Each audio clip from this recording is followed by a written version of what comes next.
sobre a história do X9 do Grêmio. Sabia que tu também tem um pouco de culpa nisso?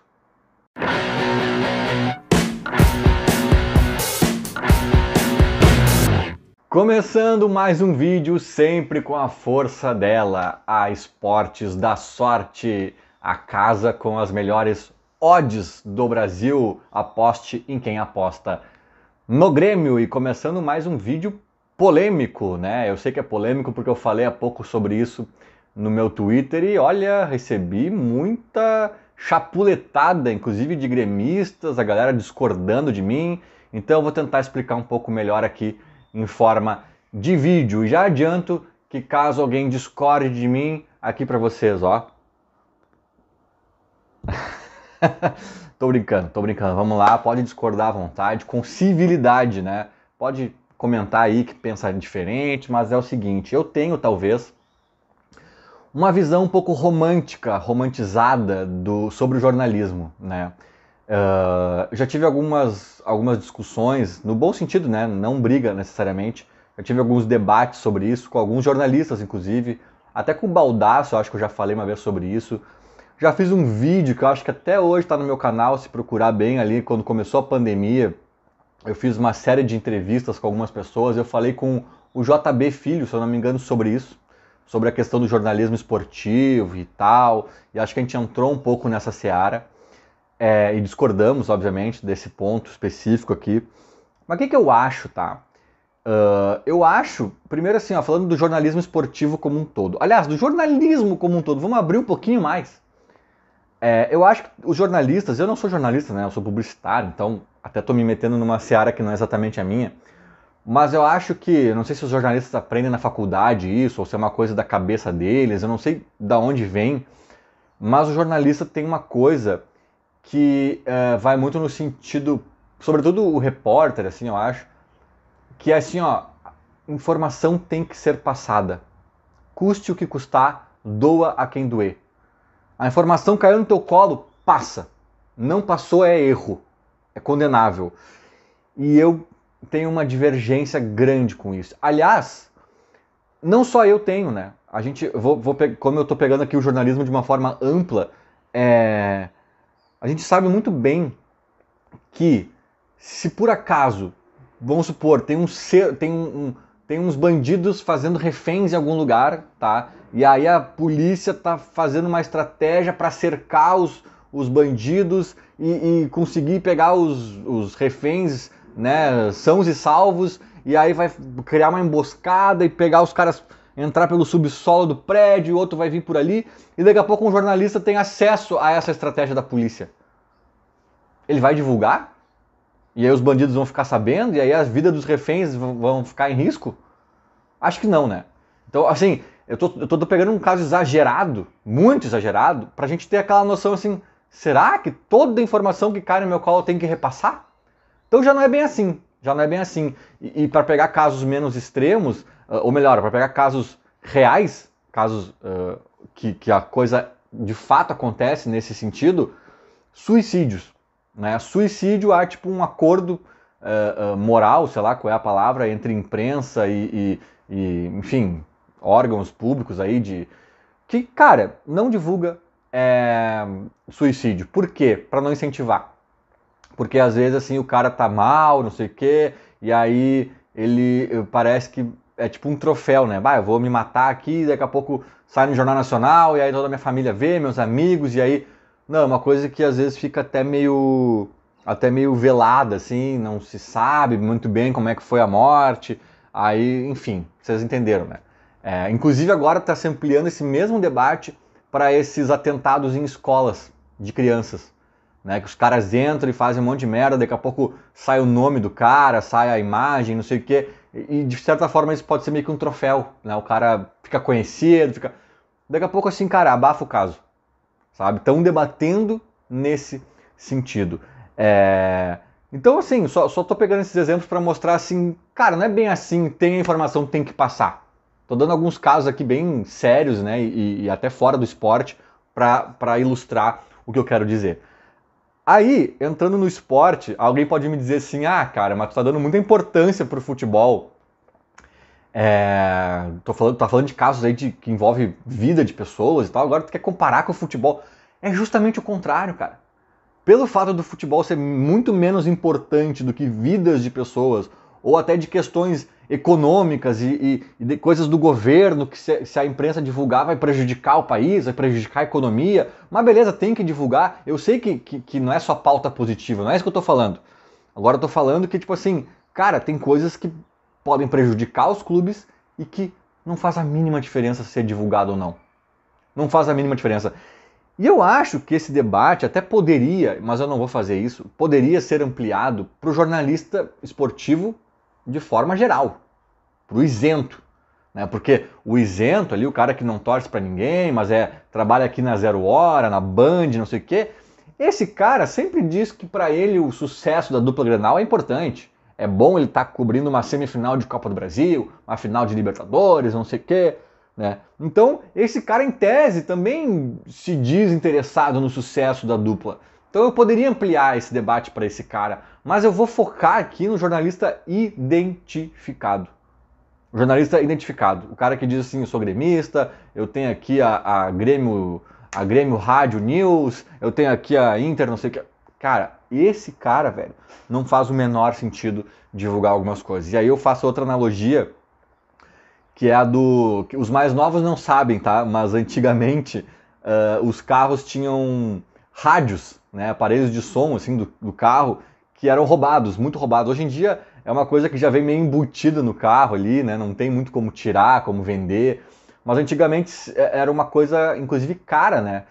O aparelho de som ali, o rádio, acho que se chamava rádio mesmo, né? O rádio do carro. E tu deixava o carro estacionado na rua, volta e meia quebraram o vidro e chegava lá, tava o teu rádio roubado. Às vezes, quando o ladrão não era dos melhores, destruía o painel inteiro, era um inferno e tal. E, cara, aí tinha aquele dilema moral assim, ó. O ladrão é o errado da história, né? Mas e quem compra? Quem compra o rádio roubado? Né? O cara só rouba porque existe comprador. Se ninguém comprasse,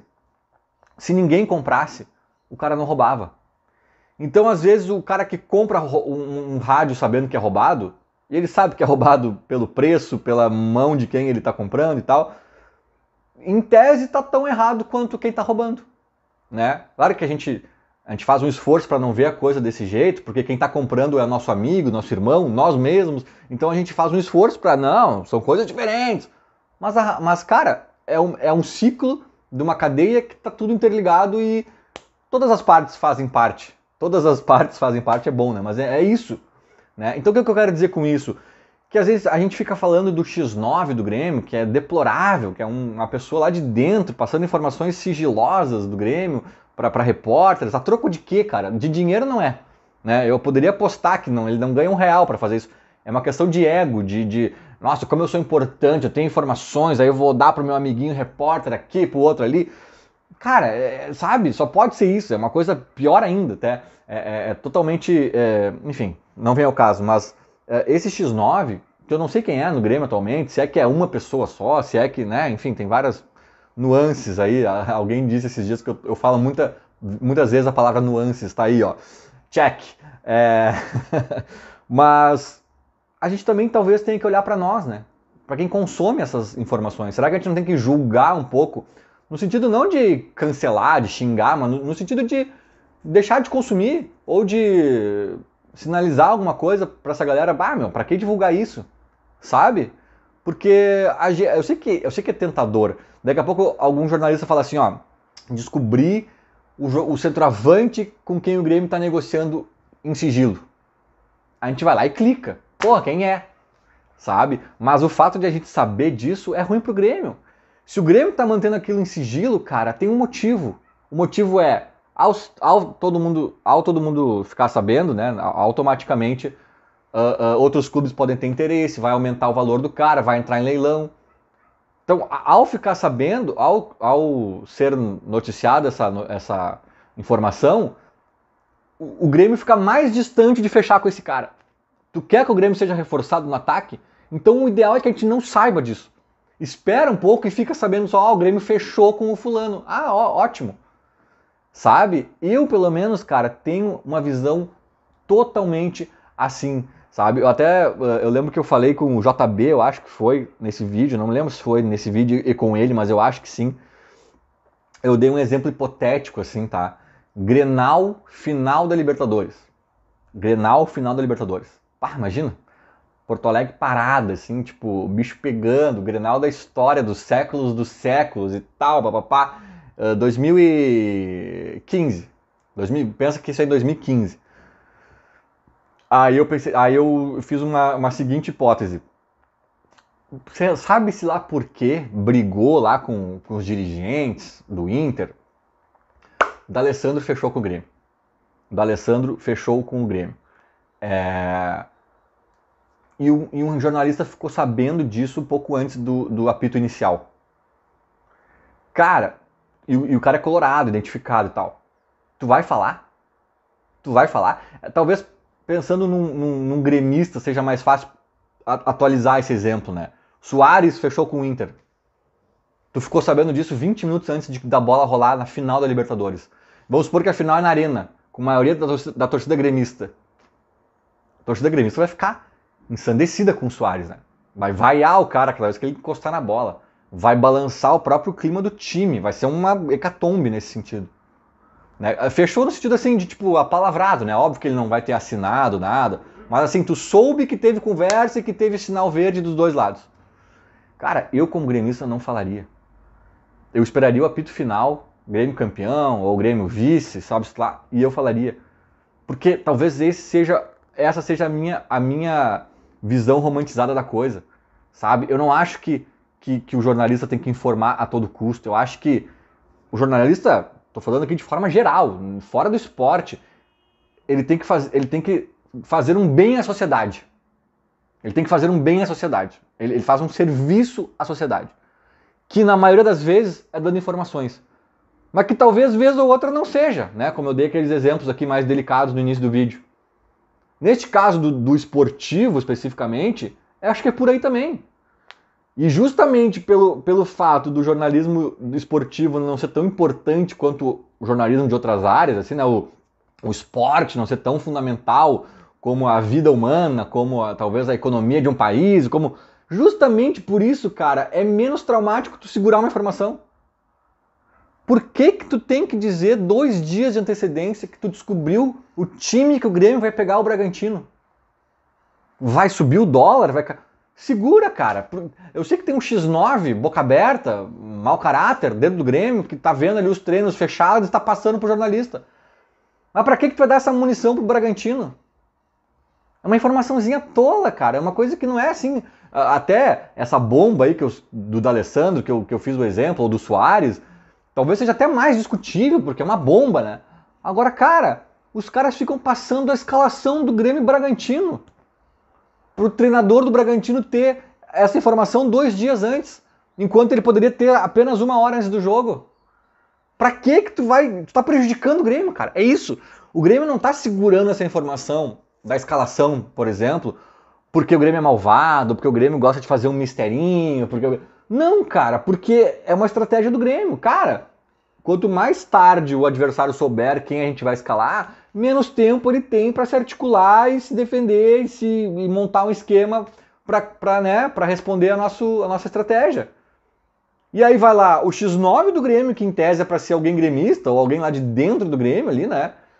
Fala pro jornalista, daí às vezes esse jornalista até é gremista, né? Tipo assim, não, eu torço pelo bem do Grêmio. E aí eu falei que eu ia tentar, até no fim eu tô ampliando muito o debate, né? Mas eu falei que eu ia tentar focar no identificado, porque eu acho que o identificado é muito menos compreensível, cara.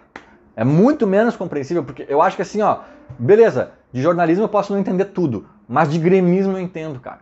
De gremismo eu entendo, e eu acho que quando esse jornalista identificado fez essa escolha de ser jornalista identificado, cara, é uma escolha, cada escolha uma renúncia, isso é a vida, já diria Charlie Brown Jr., né?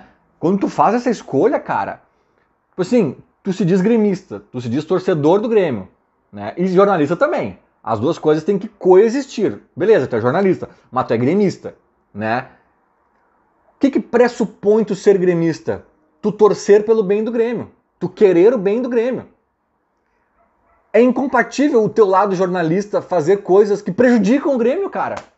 Ah, eu vou dar aqui a informação de primeira mão que o X9 me passou da escalação do Grêmio Bragantino. Olha essa, vai jogar o fulano no meio de campo. Cara, tu tá prejudicando o Grêmio. Ah, depois tu não adianta reclamar que o Grêmio empatou com o Bragantino e ficar tristinho, o teu gremismo ficar tristinho, se o teu jornalista ajudou a atrapalhar o Grêmio. Não adianta reclamar que o Grêmio não tem reforço no ataque, se tu tu ajudou a estragar aquela negociação com o atacante que tu quis dar em primeira mão ali, que tu descobriu com o teu X9 que o Grêmio tava negociando com o não sei quem lá. Aí depois abriu um leilão, né? Essa das contratações também, né, cara? Geralmente quem vaza isso até, eu acho que neste caso nem são os X9, são os próprios empresários dos atletas. Por quê? Para fazer leilão, justamente, para aumentar o valor, para ter mais gente interessada, né? Então, assim, é uma negociação onde tem duas partes, o Grêmio e o empresário do jogador. Aí, cara, o jornalista identificado, o gremista, tá jogando do lado do empresário do jogador. E tá afastando esse jogador do Grêmio, cara. Não, na minha cabeça não entra. Na minha cabeça não. É incompatível. São ações, atitudes incompatíveis. Não estou dizendo que o jornalismo e o gremismo, né, o identificado, são coisas incompatíveis. Acho que não são incompatíveis. Acho que, inclusive, é do caralho. É muito legal. Eu acompanho uma galera aí que faz esse tipo de trabalho, a Copeiro TV, uma galera aí que tá nessa luta aí que eu acho muito legal. Eu só acho, cara, que tu não pode ser exatamente um jornalista exatamente como tu seria se tu fosse isento. E sempre faço esse asterisco, né? E acho que há debate também em relação aos isentos. Mas daí vamos deixar passar. Beleza, o isento eu entendo. Que fale tudo e tá tudo certo. Vamos fingir que eu acho que tá tudo certo. Agora, o identificado, cara, eu não consigo entender. Sinceramente, não sei o que vocês acham disso, sabe? Mas eu acho que a gente talvez tenha um pouquinho de complacência demais com as pessoas que dão as informações sigilosas. E aqui eu não tô falando de assessoria de imprensa, tá? Como algumas pessoas disseram, então tu tá falando de fazer assessoria de imprensa, só pauta positiva. Não é só pauta positiva. É botar dedo na ferida, é falar da atuação péssima, é falar da crise que tá rolando, é fazer tudo que tem que fazer. Só tô falando assim, ó, não cruza uma linha de dar informação sigilosa, informação que o clube não quer dar, que o clube não deu, né, de forma oficial, que foi uma coisa clandestina, que escapou do controle do clube. É só isso que eu tô falando, não tô dizendo, tu só quer pauta positiva, isso aí é assessoria de imprensa, isso aí não... Não, cara, tem muita pauta negativa para falar. Eu já vociferei aqui contra o Grêmio 1000 vezes, nem jornalista eu sou, eu dou mais opinião do que informação e já fiz muita pauta negativa nos meus vídeos, não é isso. Só que eu acho que tem umas linhas que se tu cruzar é incompatível com o teu gremismo, me desculpe. Eu pelo menos vejo a coisa mais ou menos assim, não sei o que vocês acham, comentem aí. Era mais ou menos isso, hoje tem jogo, vai ter vídeo de novo hoje, então provavelmente após o jogo, provavelmente não, com certeza, não sei dizer a hora, né? Eu devo ir à arena, então a coisa demora um pouquinho mais até eu voltar e tudo mais, bababá, mas teremos sim o vídeo pós-jogo feito. Era mais ou menos isso, falou, abraço.